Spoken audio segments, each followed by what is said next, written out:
Goeiedag. In Engels is daar 'n uitdrukking, things are looking up.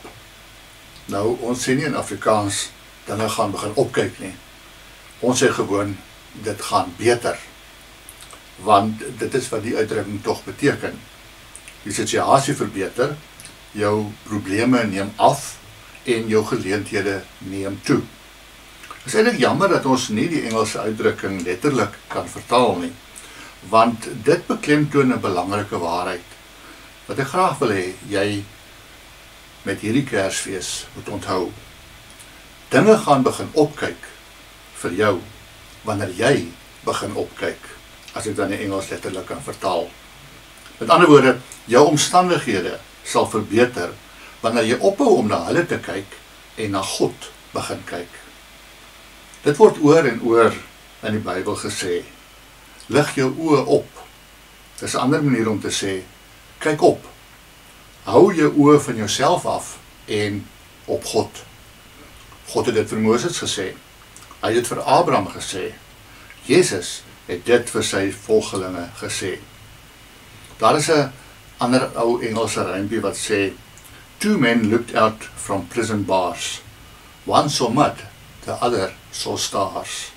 Met ander woorde, een gevangene het in wanhoop na onder gekyk, maar die ander een het hoopvol opgekyk. Jy het dieselfde keuse, en ek hoop jy kies om die sterre te sien. God het elkeen van hulle geskep, en daardie sterre is presies dieselfde wat op die nag van Jesus se geboorte meer as 2000 jaar gelede geskyn het. Koning Dawid het dieselfde sterre ongeveer 1000 jaar tevore gesien, toe hy hierdie woorde geskryf het in Psalm 8 vers 4. Wanneer ek na u hemelruim kyk, die werk van u vingers, die maan en die sterre wat u gevestig het, wat is 'n mens dan, dat u aan hom dink, 'n mensekind, dat u aan hom aandag skenk? Here, ons Heer, hoe magtig is u naam oor die hele aarde. Wanneer ons opkyk en sien hoe groot God is, verklein dit die grootte van ons probleme. Hulle lyk nooit so groot of oorweldigend in vergelyking met die grootheid van God nie. Ek wil vir jou 3 vrae stel om oor na te dink. Wanneer jy 'n probleem in die gesig staar, hoekom is dit makliker om op die probleem te fokus in plaas van op God? Hoe laat dit jou probleme kleiner voel as jy na die uitgestrektheid van die skepping kyk?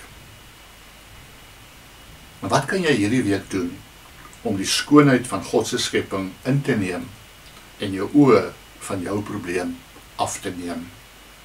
Dink 'n bietjie daaroor na. Jy moenie opgee nie. Kyk op.